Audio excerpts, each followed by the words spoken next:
नमस्कार छात्रों, आज मैं आपके लिए फिर एक नया विषय लेकर के आया हूँ, अस्तित्ववाद, जिसका नाम है।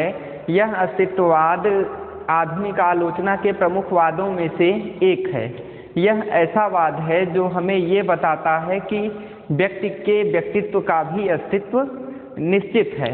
अब ये अस्तित्ववाद किस तरह से हिंदी में आया और उसके क्या परिणाम हुए, मैं उसके बारे में आपको बताना चाहूँगा। अस्तित्ववाद अंग्रेजी में एक्सटेंशलिज्म, ठीक है, एक्सटेंशलिज्म का हिंदी पर्याय है।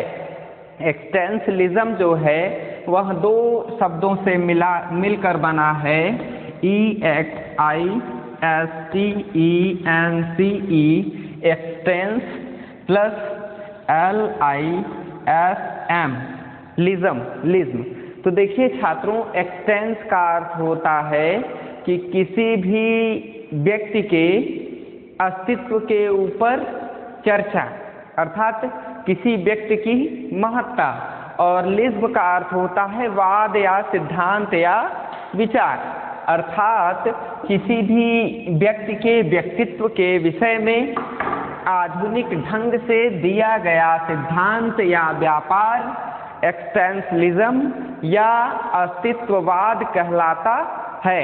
अब अस्तित्ववाद जो होता है वह संपूर्ण ब्रह्मांड को तो मानता है, लेकिन संपूर्ण ब्रह्मांड में मानव के अस्तित्व और उसके व्यक्तित्व की वैचारिक ढंग से चर्चा करता है कि इस संसार में जो भी कवि या काव्य लिखे गए हैं उनमें कहीं न कहीं मानवीय प्रवृत्तियां गौण हैं।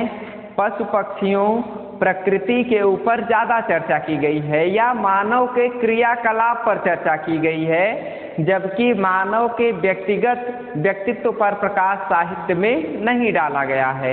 यह विचार हिंदी साहित्य या विश्व साहित्य में तब आया जब एक ज्यां पाल सार्त्र, ठीक है, ज्यां पाल सार्त्र नाम के एक बहुत बड़े विचारक हुए जो डेनिश विद्वान थे, डेनिश यानी डेनमार्क के विद्वान थे। इन्होंने इस सिद्धांत को दिया। डेनमार्क के विद्वान ज्यां पाल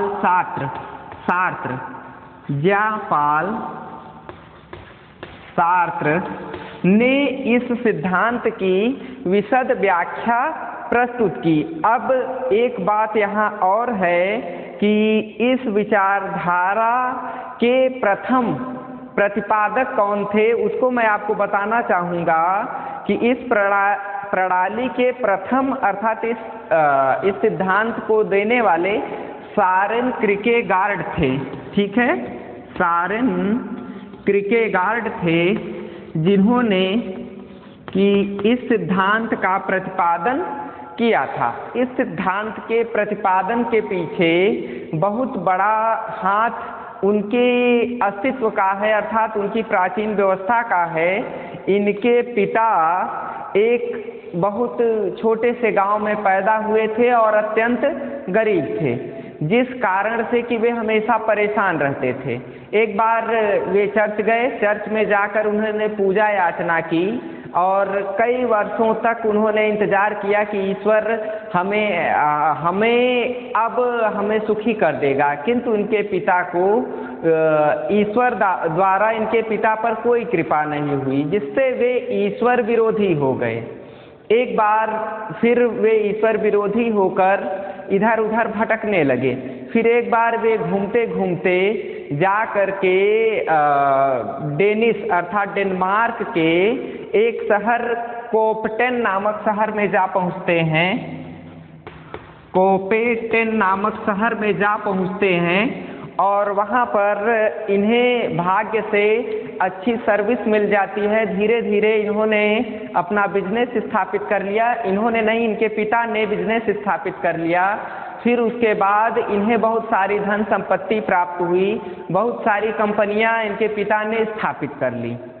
फिर जब अंग्रेजों ने डेनमार्क पर हमला किया तो हमला करने के उपरांत उस शहर पर, कोपेटेन शहर पर खूब बमबारी अंग्रेजों के द्वारा की गई, किंतु इनका भाग्य ऐसा था या ईश्वर की कृपा कहिए कि इनकी किसी भी कंपनी पर और न तो इनके किसी फार्म हाउस पर और न तो इनके घर पर अंग्रेजों की बमबारी का कोई भी असर नहीं हुआ।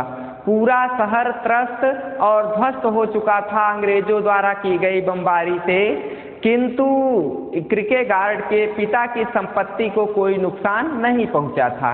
तब इनके पिता को पता चला कि ईश्वर का भी कोई अस्तित्व है और ईश्वर में उनकी आस्था बढ़ गई और वो मन ही मन दुखी होने लगे कि मैं किस तरह से ईश्वर विरोधी हो गया था।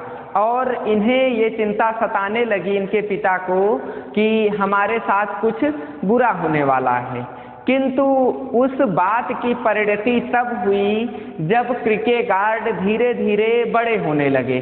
14 वर्ष की अवस्था में इनका बुरा समय शुरू होता है और इनके माँ की और इनके 5 भाइयों की असामयिक मृत्यु हो जाती है, जिसका किरकेगार्ड पर बहुत बड़ा प्रतिकूल प्रभाव पड़ता है और वे ईश्वर के प्रति और भी आसक्त हो जाते हैं कि ईश्वर विरोध में जो कार्य करेगा तुरंत तो उसकी बहुत उन्नति होगी, किंतु बाद में उसका अनिष्ट होना निश्चित है। फिर धीरे धीरे करके जब इन्होंने विश्वविद्यालयी शिक्षा पूरी की तब इनके व्यक्तित्व पर कहीं न कहीं अस्तित्ववादी प्रवृत्ति मंडराने लगी। बीच में जब अंग्रेजों ने डेनमार्क पर अपना शासन स्थापित कर लिया तो इनका विरोध भी किया जाने लगा, जिससे इन्होंने मानवीय अस्तित्व को लेकर अपने व्यक्तित्व पर चर्चा करना शुरू कर दिया।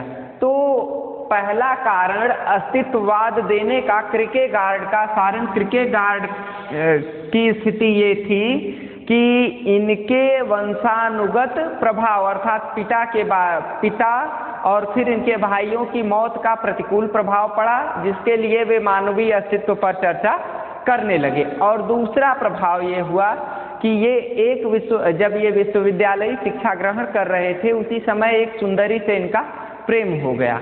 फिर जा करके इन्होंने सुंदरी से अपने प्रेम के बारे में बताया तो उस सुंदरी ने इनके साथ विवाह करने का प्रस्ताव रखा। दोनों का विवाह हो गया, किंतु विवाह होने के बाद सुखमय जीवन व्यतीत करने की स्थिति नहीं ला पाए ये, और किरकेगार्ड ये सोचने लगे कि मैं लगभग अधेड़ उम्र का हूँ और वह सुंदरी 17-18 वर्ष की नवयुवती है। इस कारण से वे अपने आप को कोसने लगे और उसका परिणाम यह हुआ कि उस सुंदरी से इनका किरकेगार्ड का तलाक हो गया।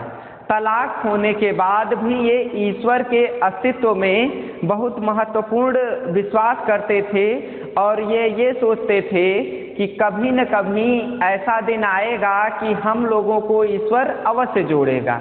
किंतु उस सुंदरी ने ऐसा नहीं किया और ईश्वर ने भी इनके व्यक्तित्व पर प्रभाव नहीं डाला कि फिर से सुंदरी और इनके रिश्ते को जोड़ा जा सके।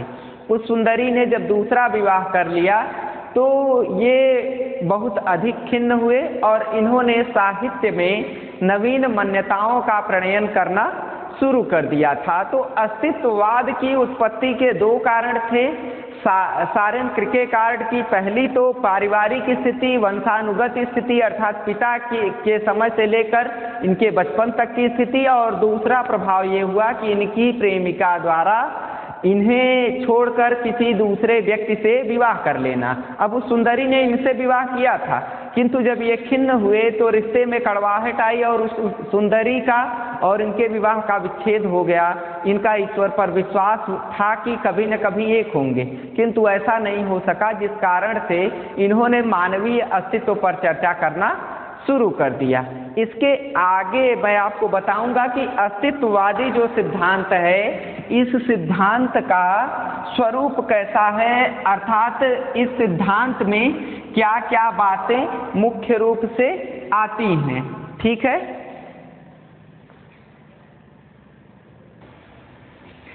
छात्रों आप ध्यान दीजिए कि किरकेगार्ड ने 2 पुस्तकें अस्तित्ववाद के संबंध में दी हैं। पहली पुस्तक का नाम है बीइंग एंड नथिंग और दूसरी पुस्तक का नाम है एक्सटेंशनलिज्म, अर्थात एक्सटेंशनलिज्म में वे अस्तित्ववाद की व्यापक व्याख्या प्रस्तुत करते हैं और जो बीइंग एंड नथिंग है इसमें अस्तित्ववादी विषयों पर परिचर्चा करते हैं। तो यदि आपसे पूछा जाता है अस्तित्ववादी विचारधारा के प्रवर्तक कौन है, तो किर्केगार्ड हैं। और अगर आपसे ये पूछा जाता है कि किर्केगार्ड की पुस्तकों का नाम बताइए जिसमें अस्तित्ववादी विचारों की चर्चा की गई है, तो बीइंग एंड नथिंग और दूसरी उनकी पुस्तक है एक्सटेंशनलिज्म।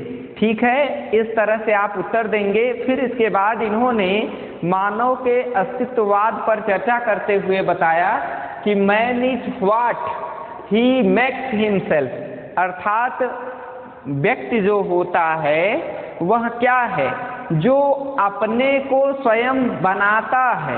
अर्थात मनुष्य वह है जो अपने व्यक्तित्व का स्वयं निर्माण करता है और अपने व्यक्तित्व की विशद व्याख्या प्रस्तुत करे, उसे हम मनुष्य कह सकते हैं, ऐसा किर्केगार्ड बताता है। और आगे वह कहता है कि अस्तित्ववाद जो है वह मूलतः वैयक्तिक सिद्धांत है। यह सिद्धांत एक बिंदु है कि मैं हूँ, अर्थात क्या हूँ, मैं हूँ।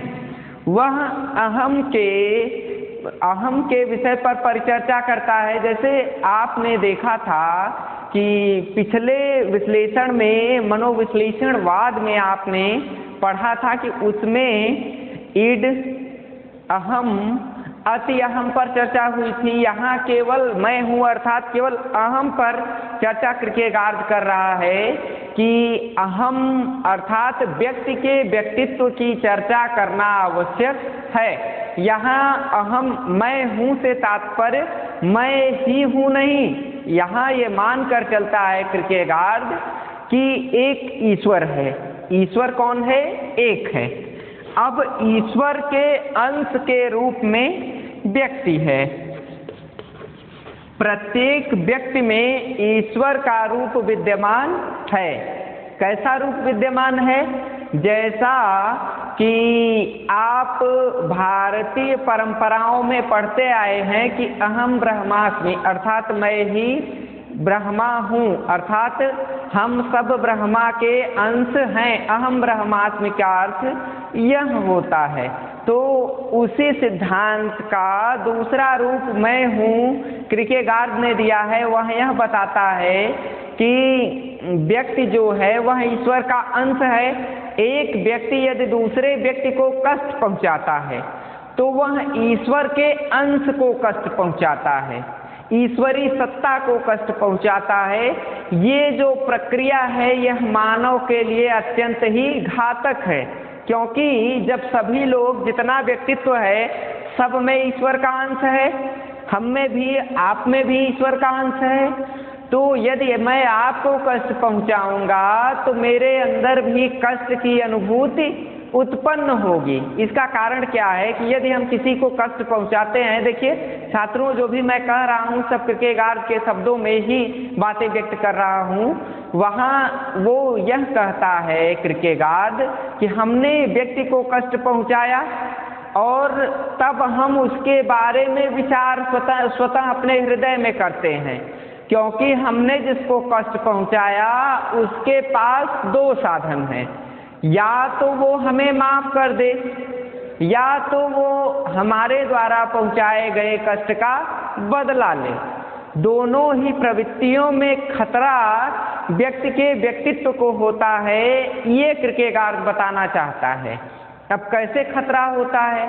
जैसे कि हमने किसी की पिटाई कर दी, तो पिटाई करने के बाद उस व्यक्ति के पास कितने रास्ते हैं? दो। पहला रास्ता ये है कि वो हमसे डर जाए या हमें माफ कर दे। दूसरा ये रास्ता है कि वो हमसे बदला ले। और वहीं हम जो हैं, हमने जिसकी पिटाई की है अब तो हम उसका कुछ कर नहीं सकते हैं, तो फायदा कहाँ है? ये किर्केगार्ड बताना चाहता है कि व्यक्ति के व्यक्तित्व को कहीं भी कष्ट नहीं पहुंचाना चाहिए। इस बात पर बल देते हुए किरकेगार्ड जो है वो आगे करता है कि अहम के रूप में अर्थात मैं के रूप में जो व्यक्ति का व्यक्तित्व है उस पर जब वह चर्चा करने लगे तो वो अपनी इच्छा शक्ति के अनुसार, अपनी रुचि के अनुसार व्यक्तित्व पर विशद विश्लेषण प्रस्तुत करता चला जाए। यदि वह ऐसा करने में अक्षम है तो वो व्यक्ति जो होगा उसमें निर्णय लेने की क्षमता अधिक नहीं होगी। वो जितनी बातें कहेगा या जितनी बातें वो करने के लिए आगे बढ़ेगा उसकी बात में पूर्णता का भान कभी भी नहीं हो सकता है। फिर किरकेगार्ड एक स्थान पर और कहता है कि सच्चा दर्शन वही है जो व्यक्ति, वस्तु, स्थान और समय विशेष की पूरी यथार्थ स्थिति का ऐसा सच्चा चित्रण प्रस्तुत करे जिसमें कल्पना का समावेश तुच्छ हो, अर्थात कल्पना अधिक नहीं होनी चाहिए, तब वो रचना मानवीय अस्तित्व के लिए सही और सार्थक होगी। वह आगे कहता है कि मनुष्य जो स्वतंत्र होता है उसकी स्वतंत्रता में अतिशय व्यक्तिवाद तथा समाज से व्यक्ति का स्वातंत्र होना अनिवार्य है। फिर वह कहता है कि इस बात को साहित्यिक पराभव नहीं कहा जाएगा कि इसमें प्राकृतिक उपमानों के प्रति उपेक्षा की गई है, ऐसा कुछ नहीं होगा। अस्तित्ववादी विचार जो होगा वह अत्यंत ही श्रेष्ठवादी हो जाएगा जब व्यक्ति के व्यक्तित्व को संपूर्ण सफलता के साथ प्रस्तुत किया जाएगा। अब व्यक्ति के व्यक्तित्व पर संपूर्ण सफलता कब प्राप्त होगी? जब व्यक्ति रचना करने के लिए पूर्णतः स्वतंत्र रूप में अपनी बातों का प्रणयन कर सकेगा, अपनी लेखनी के माध्यम से विस्तार से सिद्धांतों को समझा सकेगा, तब व्यक्ति का व्यक्तित्व अत्यंत ही तीव्र होता जाएगा और अस्तित्ववादी रचना में वृद्धि आती चली जाएगी। इस सिद्धांत के प्रवर्तक सारेन किरकेगार्ड हैं, जैसा कि आप जानते हैं। इसके अलावा इस सिद्धांत के उन नायकों में जिनका नाम बहुत ही आदर के साथ लिया जाता है वे हैं John Paul Sartre. John Paul Sartre, Nietzsche,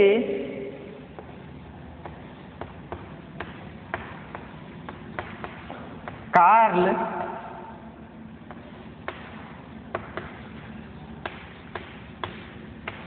जेम्पर्स,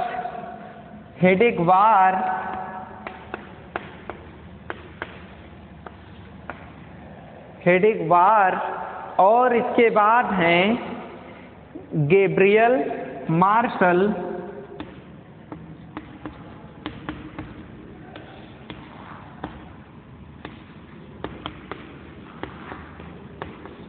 martial,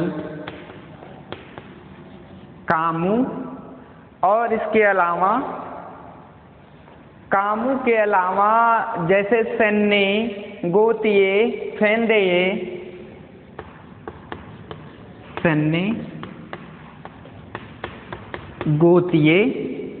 और फेंदेये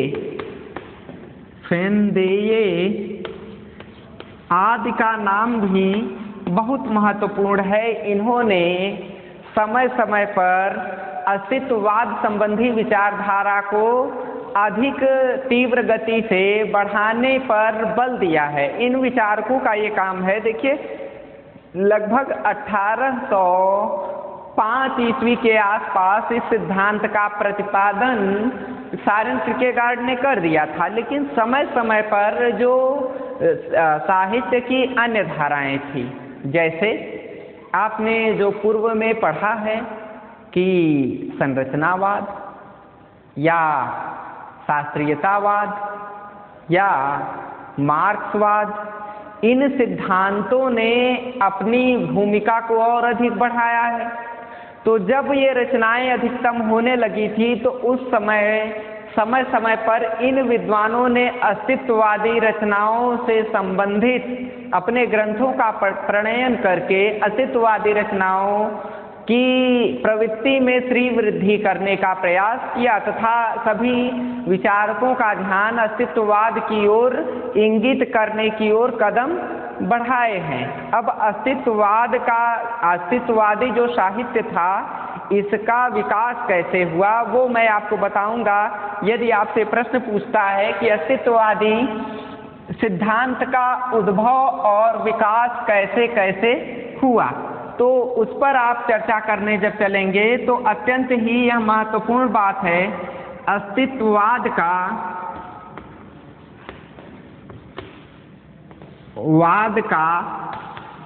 उद्भव और विकास।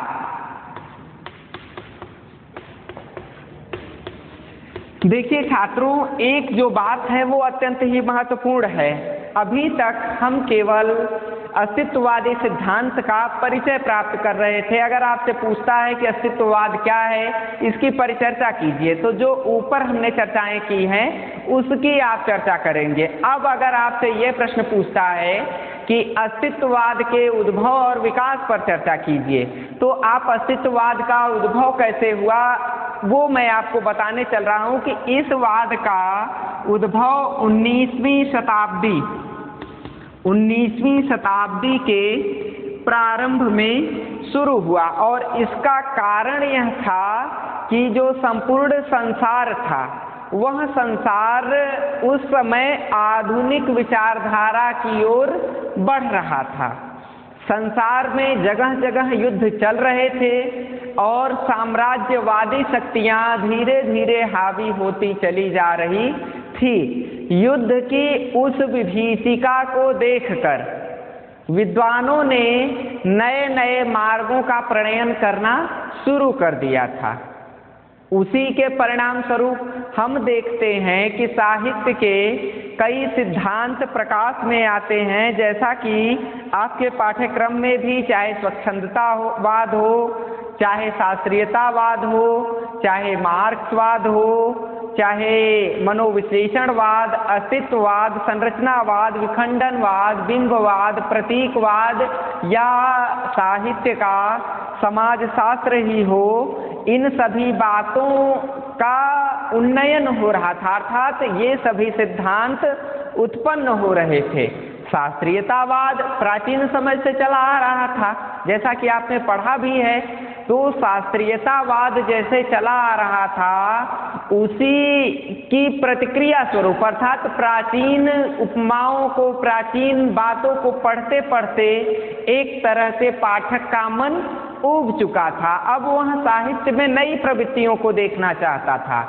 तो और एक तो ये बात थी, और दूसरी बात ये थी कि पूरे विश्व में हमेशा युद्ध की स्थिति बनी रहती थी। इसका कारण ये था कि ब्रिटिश जो साम्राज्य था, इसकी साम्राज्यवादी सोच, साम्राज्य का ये अपने विस्तार करते थे, जिसके परिणाम स्वरूप अन्य सभ्यताओं और संस्कृतियों को ये नष्ट विनष्ट करते थे।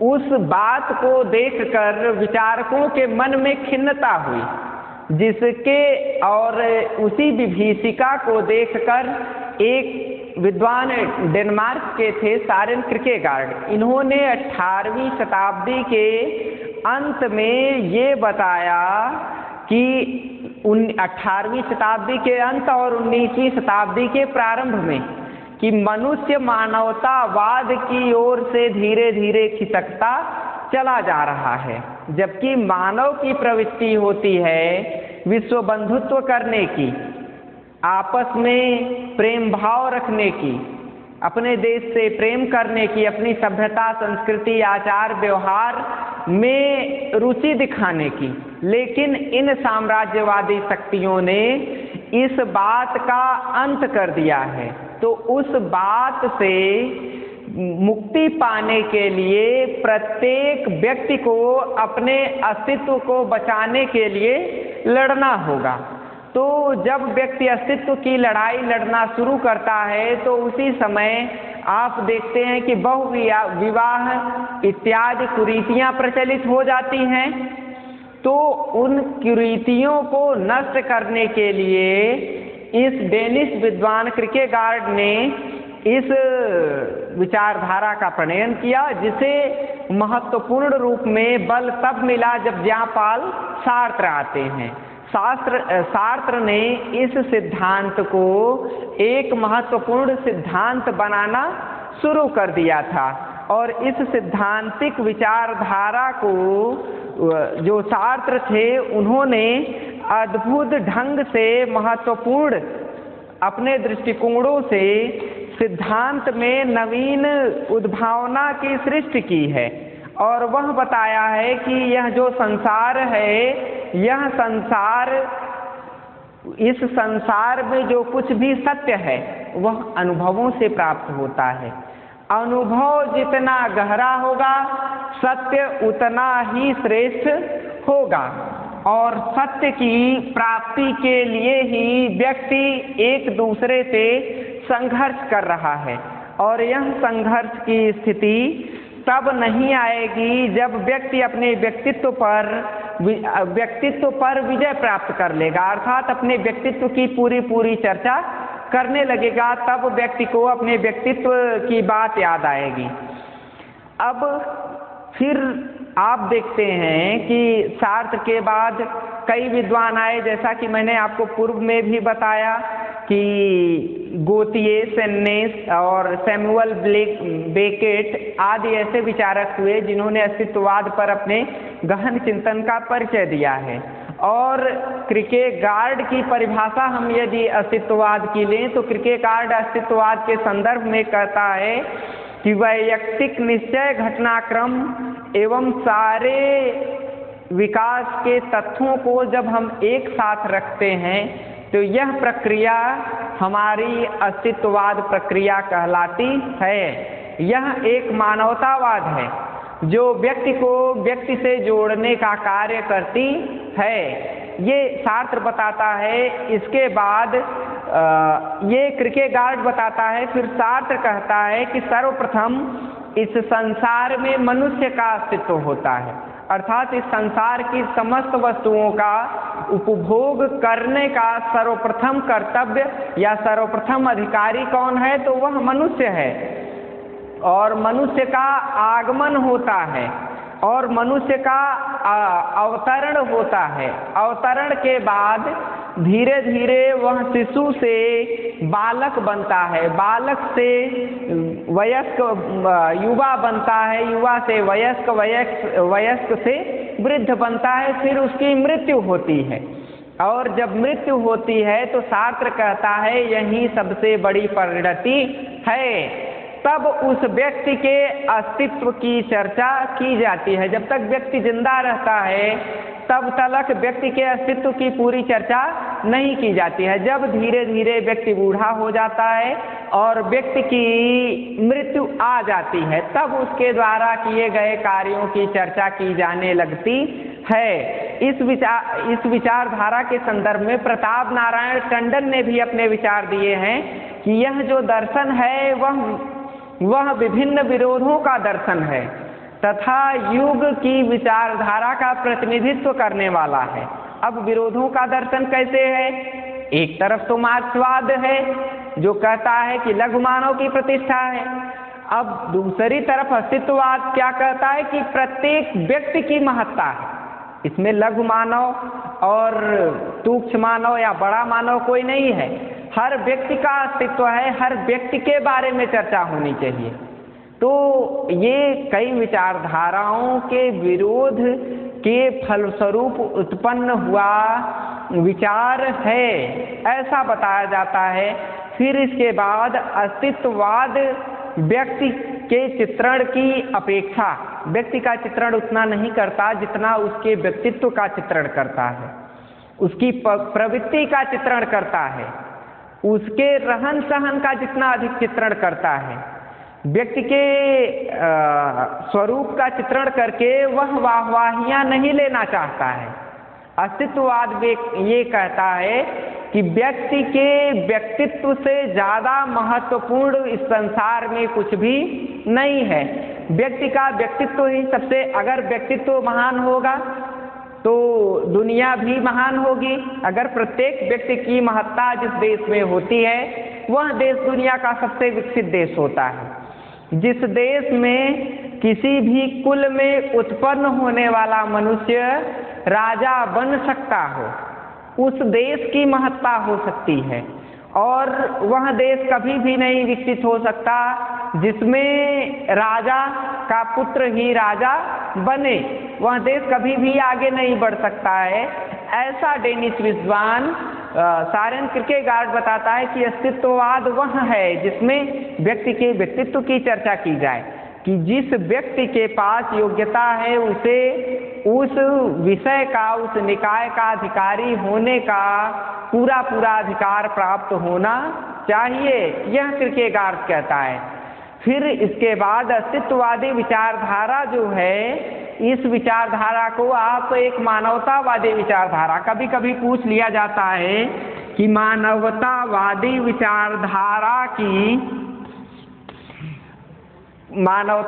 विचारधारा की परिचर्चा कीजिए और मानवतावादी विचारों पर अपने दृष्टिकोणों का उल्लेख कीजिए।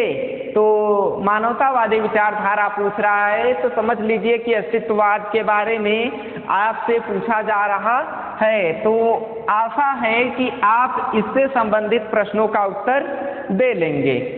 अब फिर इसके बाद एक और प्रश्न बनता है, वो ये है कि अस्तित्ववादी जो विचारधारा है, इस विचारधारा के कितने रूप हैं और यह कितने भागों में विभक्त है। तो इस विचारधारा के दो रूप हैं, इसे दो भागों में बांटा गया है। पहला सापेक्ष अस्तित्ववादी विचारधारा,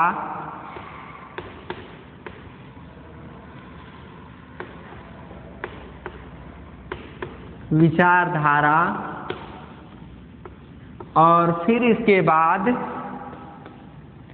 निरपेक्ष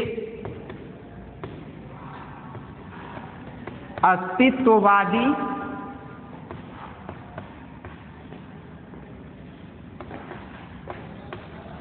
विचारधारा।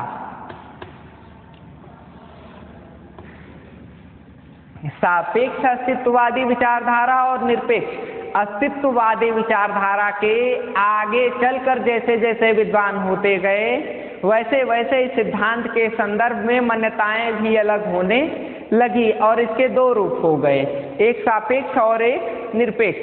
सापेक्ष को आस्थावादी विचारधारा भी कहते हैं, निरपेक्ष को अनास्थावादी विचारधारा भी कहते हैं। अब ये जो सिद्धांत है सापेक्ष और निरपेक्ष, इसे और इसके दो नाम प्रचलित हैं, जैसे सगुण अस्तित्ववादी विचारधारा और निर्गुण भक्त अस्तित्ववादी विचारधारा। इस तरह से इन विचारधाराओं का आगे चलकर विकास हुआ। चलिए हम चर्चा करते हैं कि सापेक्ष अस्तित्ववादी विचारधारा क्या है और इस विचारधारा के क्या क्या निकाय हैं और इस विचारधारा में किन किन बातों का समावेश किया जाता है। अब देखिए, यह जो विचारधारा है, इस विचारधारा में सापेक्ष अस्तित्ववादी विचारधारा यह मानती है कि ईश्वर इस संसार का सृष्टा है। ईश्वर ने ही प्रत्येक व्यक्ति को बनाया है। व्यक्ति के व्यक्तित्व का निर्माण करने वाली प्रवृत्ति का नाम ही ईश्वर है, जो अंतहीन, रंगहीन, गंधहीन, ऊर्जावान, समस्त संसार को प्रकाश देने वाला, समस्त संसार की प्रकृति और पूर्णता पर जिसका पूर्णतः नियंत्रण हो, वह सापेक्ष अस्तित्ववादी विचारधारा है, जो ईश्वर के सापेक्ष रूप को स्वीकार करता है। अस्तित्ववादी विचारधारा चेतना पर बल देती है और वह कहती है कि व्यक्ति को अर्थात कवि को उन्हीं विषयों का प्रणयन करना चाहिए जिसे ईश्वर ने बनाया है। ईश्वर ने ही इस संसार की रचना की है। मनुष्य केवल उस रचना का अनुकरण करता है, उस रचना का अनुकरण करके उससे अच्छी रचना बनाने का प्रयास करने लगता है। ये सापेक्ष अस्तित्ववादी विचारधारा है। किंतु मनुष्य कहीं भी इतने प्रयासों के बावजूद भी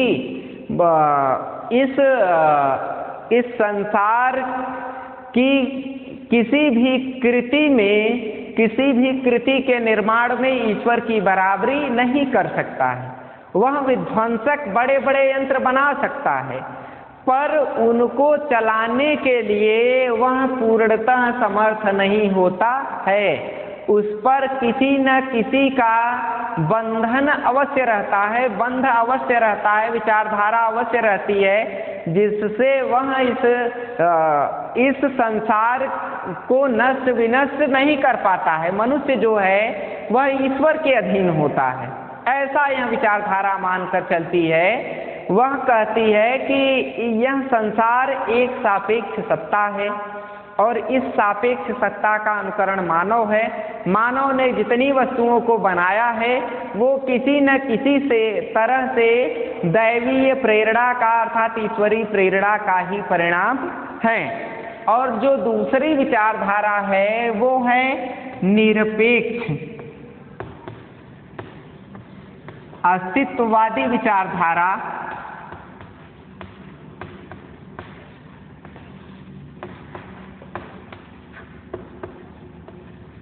अब ये किस तरह की विचारधारा है वो आप समझने का प्रयास करिए। निरपेक्ष जो अस्तित्ववादी विचारधारा है इसे नास्तिक अस्तित्ववादी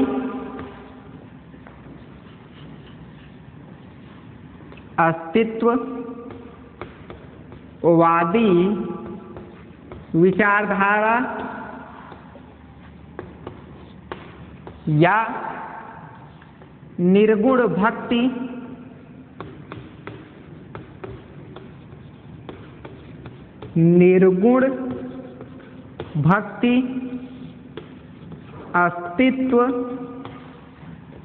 अस्तित्ववादी विचारधारा भी कहते हैं। इसके दो अन्य नाम है। अगर आपसे पूछता है कभी कभी 2 नंबर में 4 नंबर में पूछ लिया जाता है कि अस्तित्ववादी विचारधारा के कितने रूप हैं, तो 2 रूप हैं, सापेक्ष और निरपेक्ष। अब सापेक्ष जब विचारधारा लिखेंगे तो पूर्व में बताई गई बातों को आप लिखेंगे कि इसके और क्या क्या नाम हैं और इस विचारधारा में ईश्वर के कैसे अस्तित्व को स्वीकार किया जाता है। अब निरपेक्ष अस्तित्ववादी विचारधारा जो है यह किस तरह की होती है, अब मैं वो आपको बताऊंगा। इसके 2 अन्य नाम हैं, नास्तिक अस्तित्ववादी विचारधारा या निर्गुण भक्ति अस्तित्ववादी विचारधारा। यह जो विचारधारा है वह ईश्वर को मात्र इस संसार का सृष्टा स्वीकार करता है, उसके अलावा उससे ज़्यादा ईश्वर को महत्ता नहीं देता है। वह कहता है कि उस ईश्वर का हमें पता नहीं है जो अंतहीन है, जो कहाँ निवास करता है, उसका कोई निश्चित स्वरूप नहीं है। उसने ब्रह्मांड की रचना की है यह भी निश्चित नहीं है। उस ईश्वर ने इस संसार में क्या बनाया है अथवा क्या नहीं बनाया यह भी प्रमाणित नहीं है, तो हम उस ईश्वर की सत्ता को कैसे माने। इस सिद्धांत में यह माना जाता है कि इस संसार में व्यक्ति जो होता है वही सबसे महत्वपूर्ण होता है। व्यक्ति ने जिन जिन वस्तुओं को बनाया है उसमें व्यक्ति का व्यक्तिगत स्वार्थ निहित होता है, व्यक्ति का व्यक्तिगत प्रेम निहित होता है। बिना प्रेम के, लगाव के, जुड़ाव के व्यक्ति किसी भी रचना का निर्माण नहीं करता है, वह कितना भी अनुकरणवादी हो, किंतु रचना तब तक वह नवनिर्मित रचना का निर्माण नहीं करेगा जब तक कि उसके अंदर प्रेम की भावना नहीं होगी या किसी से लगाव या जुड़ाव नहीं होगा, तब तक व्यक्ति कोई भी नया सर्जन नहीं कर सकता है। तो साहित्य के निर्माण में भी इस बात पर जोर दिया जाना आवश्यक है। यह शास्त्र कहता है कि जिसमें प्रेमाभिव्यक्ति को मान्यता प्रदान की गई हो, प्रेम के एक नए स्वरूप का चित्रण किया गया हो, प्रेम की अभिव्यंजना ऐसी हो जो आकर्षक हो, जो लोगों को अपने साथ जोड़ने की प्रवृत्ति लाए, वह अभिव्यक्ति जो साहित्य में की गई होगी, वह अभिव्यक्ति सही रूप में अस्तित्ववादी अभिव्यक्ति मानी जाएगी। फिर इसके बाद मैं आपको अब बताने चल रहा हूँ कि अस्तित्ववादी विचारधारा के कितने रूप हैं, कितने साहित्यिक रूप हैं, उसकी चर्चा मैं आपसे करने चल रहा हूँ।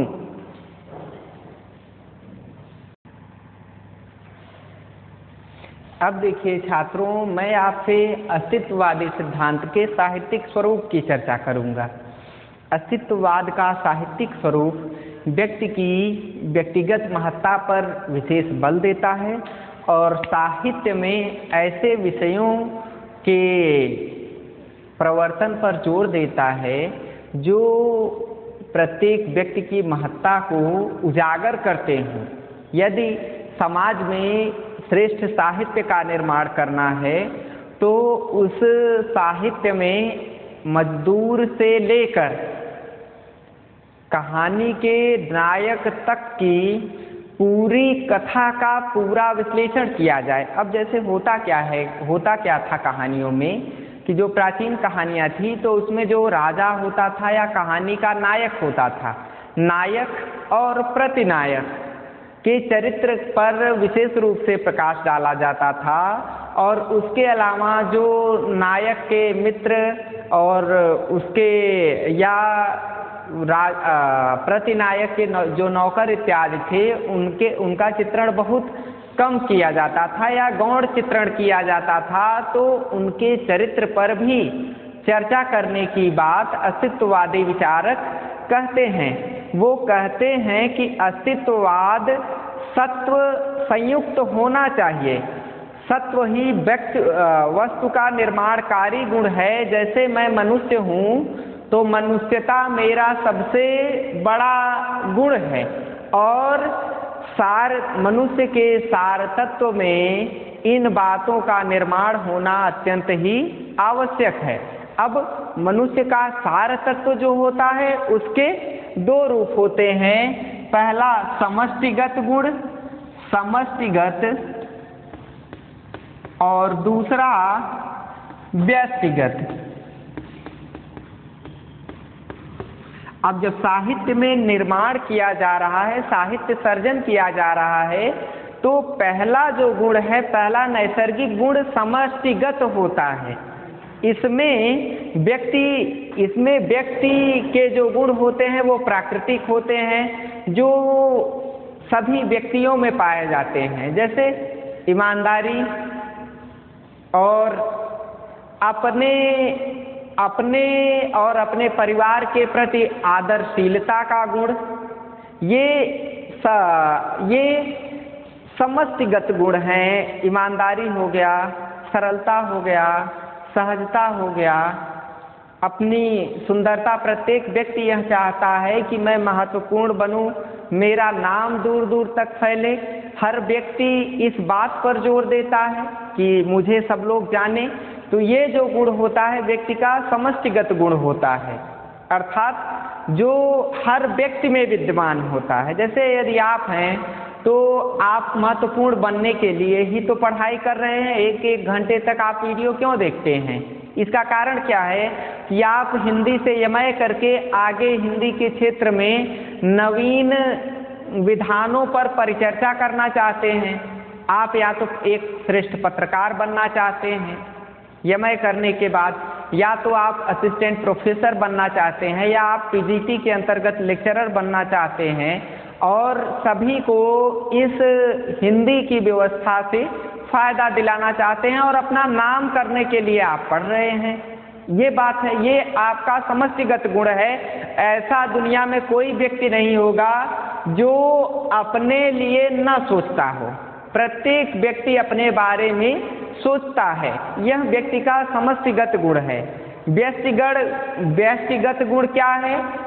व्यक्ति जब अपने फायदे के लिए कायरता, धूर्तता, ईमानदारी को छोड़कर बेईमानी जब अपनाने लगे तो यह व्यक्ति का व्यष्टिगत गुण होता है।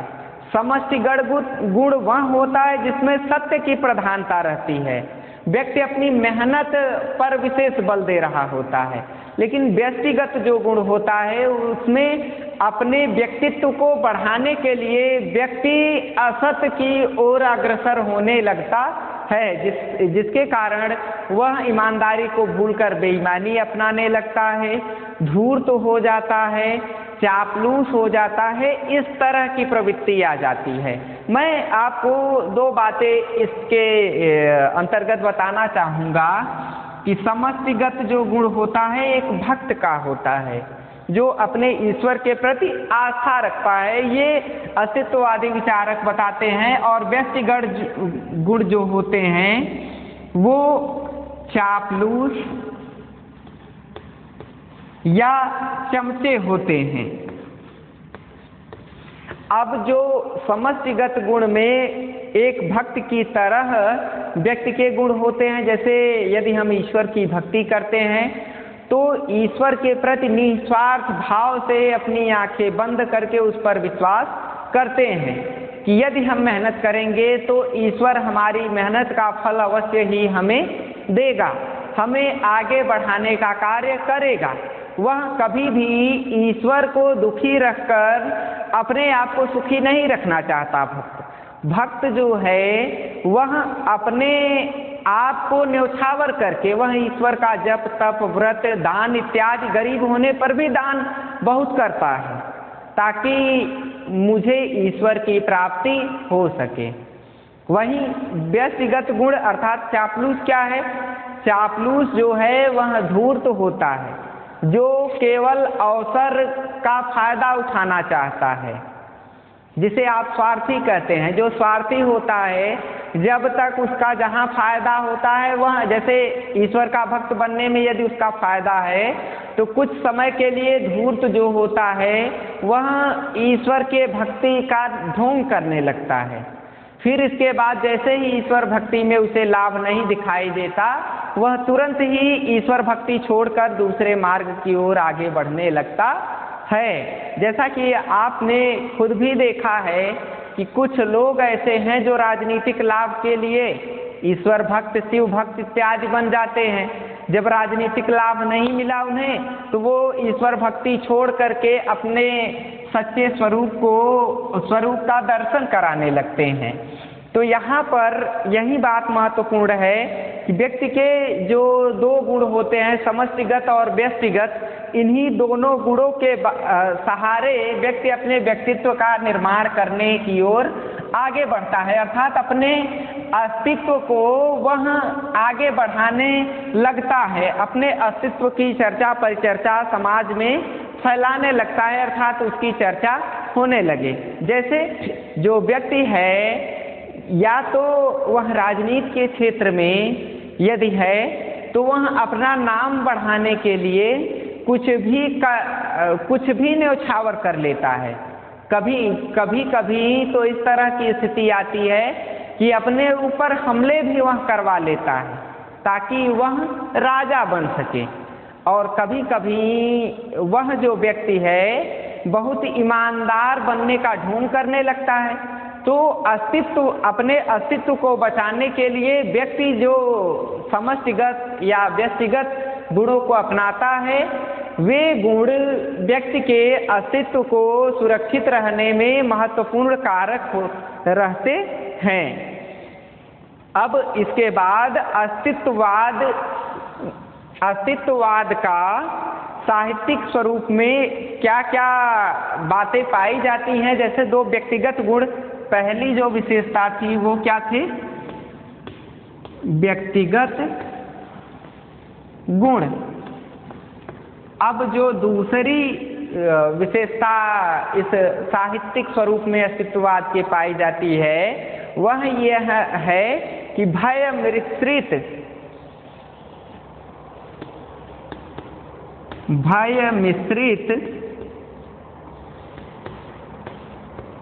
व्यवस्था का विरोध। जो अस्तित्ववादी विचारक होता है वह भय मिश्रित व्यवस्था का विरोध करता है। वह कहता है कि व्यक्ति अपने व्यक्तित्व का निर्माण तभी कर सकता है जब व्यक्ति पूरी तरह से स्वतंत्र होगा, उसे किसी भी बात का भय नहीं होगा लेखक और कवि को, तब वह श्रेष्ठ काव्य और कविता का निर्माण कर सकता है।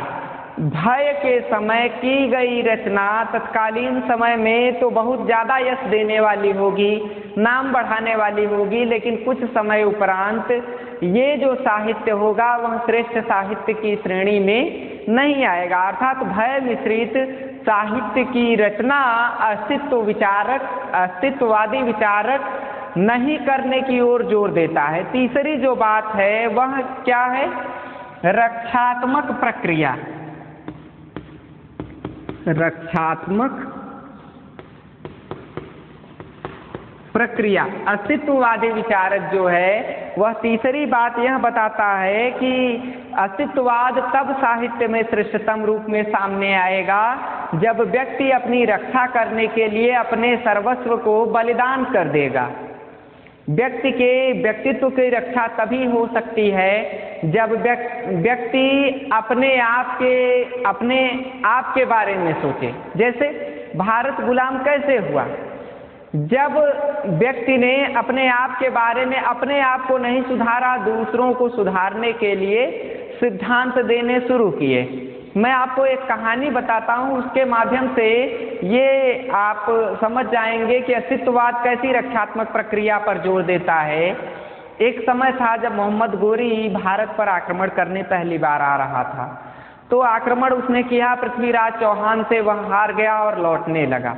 रास्ते में एक चरवाहा अपनी गायों को चरा रहा था, तो मोहम्मद गोरी ने उस चरवाहे से पूछा कि अरे चरवाहे, तुम उधर अच्छी घास है वहाँ जाके खिलाओ, वहाँ अच्छी फसल है, उन हरी हरी फसलों को तुम्हारी गाय खाएगी तो बहुत दूध देगी।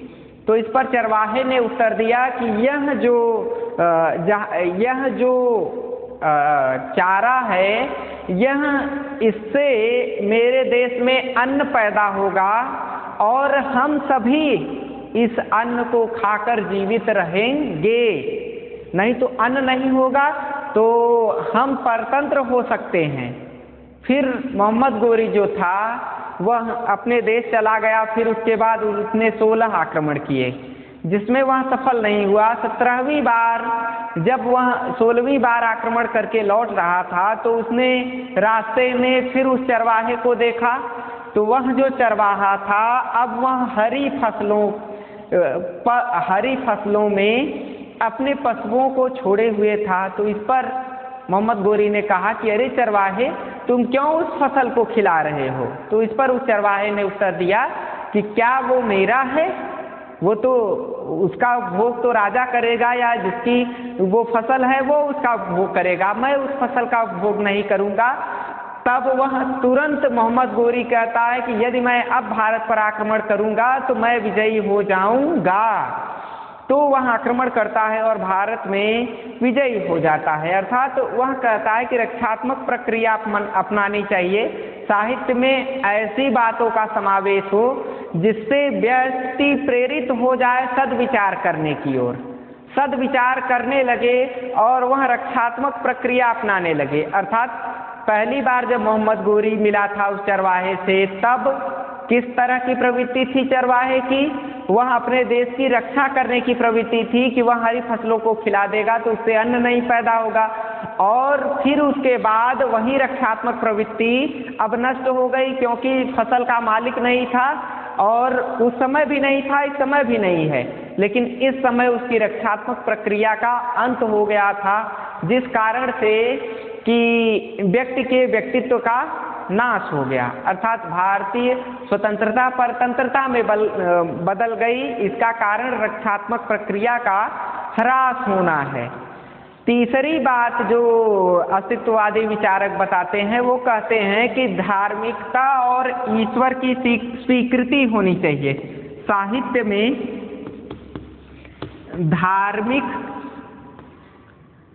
धार्मिकता और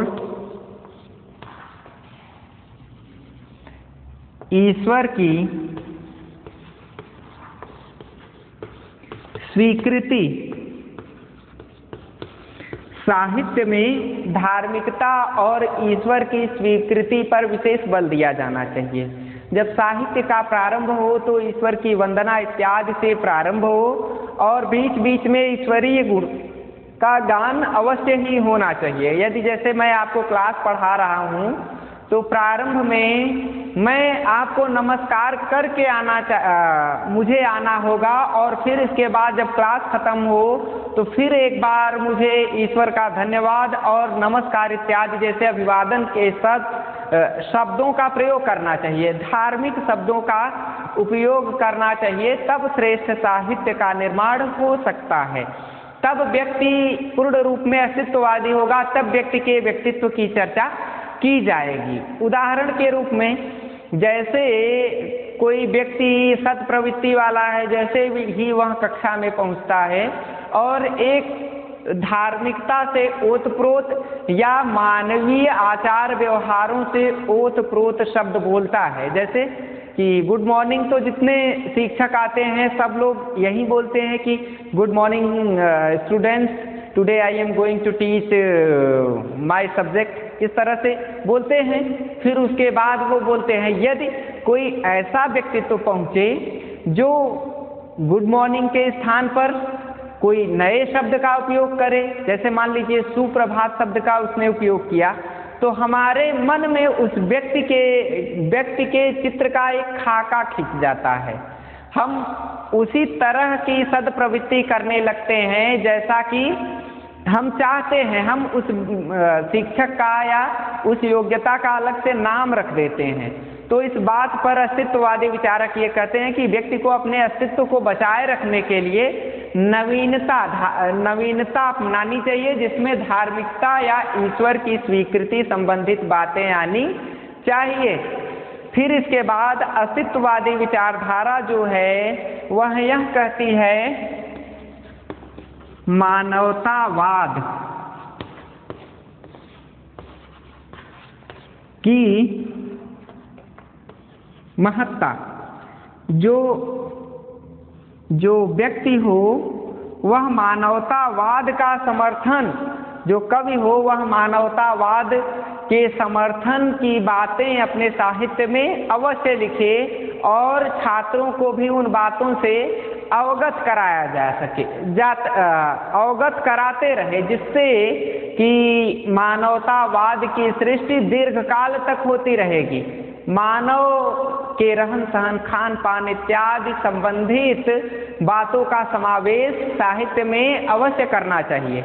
इससे व्यक्ति का व्यक्तित्व तो निखरेगा ही है, व्यक्ति का अस्तित्व तो बचेगा ही कि तत्कालीन समय में व्यक्ति ने कैसी प्रक्रिया का जीवन व्यतीत किया है। जैसे हम कैसे पता लगाते हैं कि ये आदि मानव था, फिर उसके बाद विविध धर्मों वाला व्यक्ति हुआ, आस्थावादी हुआ, फिर उसके बाद सामंतवादी हुआ, सामंतवादी के बाद पूंजीवादी हुआ, पूंजीवादी के बाद मार्क्सवादी व्यक्तित्व या साम्यवादी व्यक्तित्व हुआ है। फिर इसके बाद आगे आने वाला उत्तर आधुनिक मनुष्य कैसा होगा हम कैसे समझ पाते हैं? केवल मानवतावादी साहित्य के माध्यम से समझ पाते हैं, जिसमें मानव के व्यक्तित्व की पूरी चर्चा की गई हो। उन साहित्यों के माध्यम से हम यह आकलन कर पाते हैं। अब इसके बाद मैं आपको अस्तित्ववाद की प्रमुख विशेषताओं के बारे में बताऊंगा कि अस्तित्ववाद की प्रमुख विशेषताएं क्या क्या हैं और कैसी विशेषताओं पर अस्तित्ववादी विचारक बल देते हैं। तो देखिए, अस्तित्ववाद की विशेषताएं, यदि आपसे प्रश्न पूछा जाता है अस्तित्ववाद की क्या क्या विशेषता है बताइए, तो आप इन्हीं बिंदुओं के अंतर्गत चर्चा करेंगे। पहली बात तो वह व्यक्ति की महत्ता पर बल देता है। अस्तित्ववाद व्यक्ति को श्रेष्ठतम बताता है और व्यक्ति की महत्ता का प्रतिपादन करता है कि प्रत्येक व्यक्ति का अपना अपना महत्व है। जो हम कर सकते हैं वो दूसरा व्यक्ति नहीं कर सकता, और जो दूसरा व्यक्ति कर सकता है वो हम नहीं कर सकते। और दूसरी जो विशेषता है वो ये है कि व्यक्ति जो है वह स्वच्छंद होता है। व्यक्ति की स्वच्छंदता पर विशेष रूप से बल अस्तित्ववादी विचारधारा कहती है कि व्यक्ति को स्वतंत्र होना चाहिए।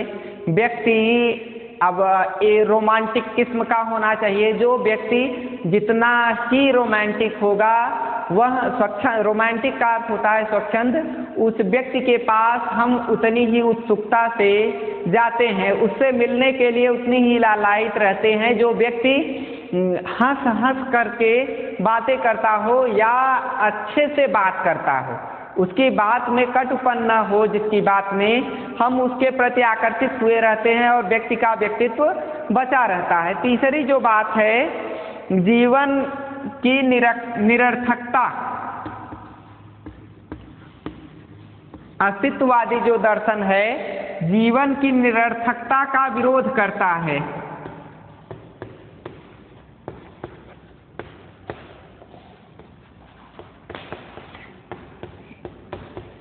अगली जो विशेषता है वह अस्तित्ववाद की ये है कि वह जीवन की निरर्थकता का विरोध करता है। जैसे सब लोग कहते हैं कि यह शरीर नाशवान है, एक हमें जन्म मिला है, फिर हमारी मृत्यु होगी और कुछ नहीं, केवल हम अपनी जीवन लीला भोग कर चले जाएंगे। तो उस बात का यह विरोध करता है और वह बताता है कि प्रत्येक व्यक्ति के जीवन का कोई न कोई लक्ष्य अवश्य होता है। बिना लक्ष्य के किसी भी व्यक्ति और उसके व्यक्तित्व की चर्चा हो ही नहीं सकती है। अर्थात प्रत्येक जीवन जो है वह अपने आप में महत्वपूर्ण है। अब इसके बाद मानव के रूप की महत्ता पर बल देता है। मानव की सुंदरता भी आप कह सकते हैं। अगली जो विशेषता है अस्तित्ववाद की वो ये है कि मानव की महत्ता पर विशेष रूप से अस्तित्ववाद बल देता है कि प्रत्येक व्यक्ति जितना, क्योंकि सुंदर चीजें हमें बहुत आकर्षित रखती हैं, इस कारण से प्रत्येक मनुष्य को हमेशा अपने आप को सुंदर बनाना चाहिए और प्रत्येक व्यक्ति सुंदर बनने के लिए ही सभी कार्य करता है। अब वो सुंदरता जो होगी, कुछ लोग वैचारिक सुंदर बनने के लिए पुस्तकें इत्यादि पढ़ते हैं, कक्षाओं में लगातार बने रहते हैं, यमय करते हैं तो लगातार कक्षाओं में बने रहते हैं कि ताकि हमारा व्यक्तित्व अच्छा बन सके। और कुछ लोग ऐसे होते हैं कि हम नाम लिखवा करके पढ़ाई इत्यादि न करें, हम ग्राउंड के बाहर बैठकर उन्हें अपनी महत्ता का भान होता है कि हम यदि क्लास में न बैठेंगे, ग्राउंड में बैठेंगे तो लोग मुझे जानेंगे। तो मानव की सुंदरता पर विशेष रूप से ध्यान इंगित करता है अस्तित्ववाद। फिर इसके बाद वो अस्तित्ववाद कहता है कि वह भक्ति भावना पर विशेष बल देता है। यानी प्रत्येक व्यक्ति की भक्ति भावना पर विशेष बल इसलिए देता है, वह कहता है कि या तो सगुण भक्ति करनी चाहिए या तो निर्गुण भक्ति करनी चाहिए। अर्थात हमेशा भक्ति करते रहने से ही मनुष्य का सफल विकास हो पाता है, मनुष्य अच्छा व्यवहार कर पाता है। जो मनुष्य जितना बड़ा भक्त होगा उसके व्यवहार में उतनी बड़ी सफलता अर्जित हो पाएगी। अब अगली जो विशेषता है वो ये है कि समस्त प्रकार से निर्मित सामाजिक संस्थाओं का समर्थन यह करता है। सामाजिक संस्थाओं का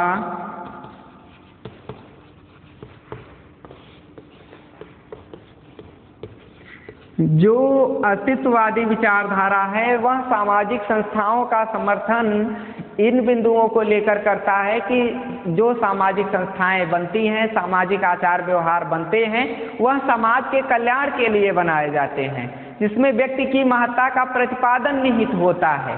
व्यक्ति तभी महत्वशाली होगा जब सामाजिक नियमों का पालन करेगा, ऐसा सिद्धांत अस्तित्ववादी विचारक मानते हैं। इसके बाद अस्तित्ववाद कहता है कि केवल गद्य में ही अस्तित्व की अभिव्यक्ति समर्थ है।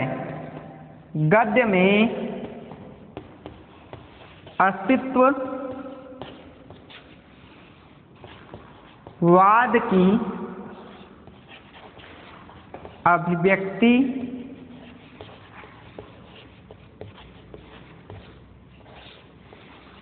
हो सकती है।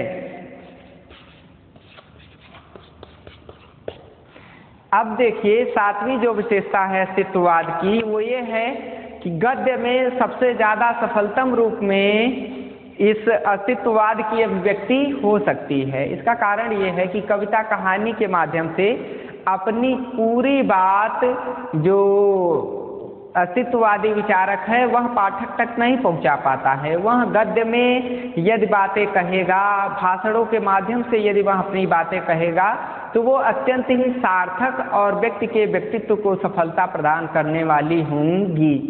अब इसके बाद अस्तित्ववाद में मेरी तरफ से अब कोई भी बात नहीं बची हुई है, तो अगले वीडियो में जब हम मिलेंगे तो अगले विषय के बारे में चर्चा करेंगे। तब तक के लिए नमस्कार, बहुत बहुत धन्यवाद। जय हिंद, जय भारत।